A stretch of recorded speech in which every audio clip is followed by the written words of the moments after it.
So I have a message, and I was just thinking about how if you are or have ever been in the military, a sergeant, someone at the top, and you are in charge of a bunch of military people, soldiers, and they are in training for battle, and you get direction. I don't know what all the terminology is. Forgive me, I'm trying to get my point across. You get the direction, you get the orders that there is about to be an attack, something big. Get the troops, get them ready, train them. We only have so much time.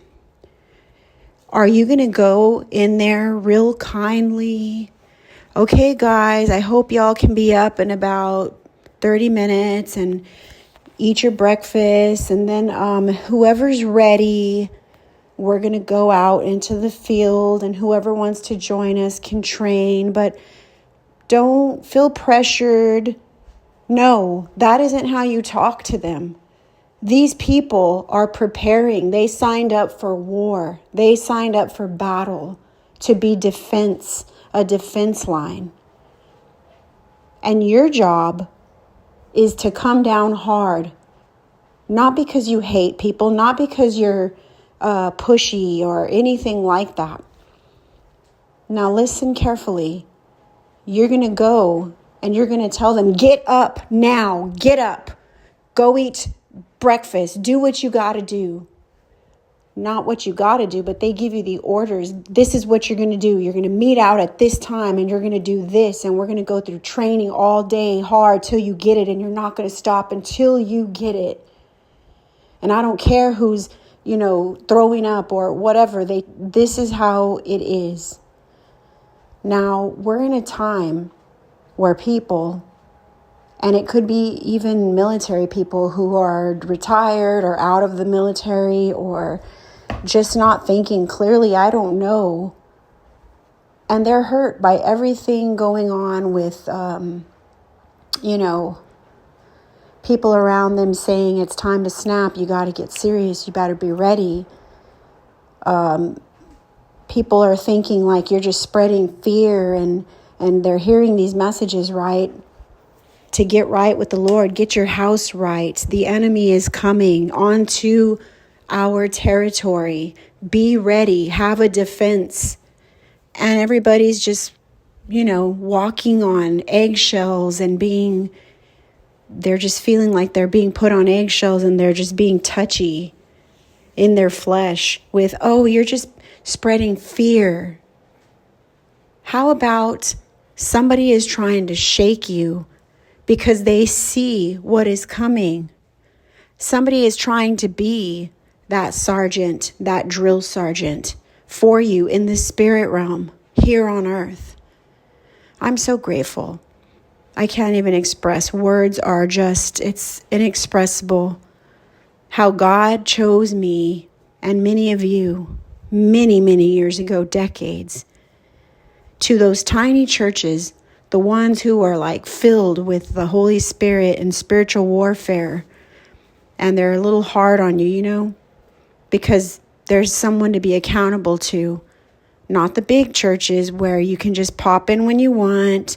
No one's expecting you to do anything or be accountable. They don't see what you're doing in your privacy, in your home, in your weekends. They don't see, they don't know. Not that the small, tiny churches do, but it's way more accountable. And usually you're dealing with people who can see in the spirit. They're more prophetic. They're more strong in the gifts of discernment. And they're able to see what the flock is doing, I hope. The ones that you were called to. And that's where I was called many, many years ago. And I just look back and think, wow, God, I could have went anywhere. I could have went to a Baptist church. I could have went to a Episcopal church. I could have went anywhere. And you found it in your heart and looked so highly on me with favor to place me in a boot camp. That's what I want to call these places, these churches that, they train you. They equip you. And many of you have never had that. And that is why you think it's too much. You think that it's, the gifts are too much. It's not for everybody. And you just want to peek in a church, go when you want.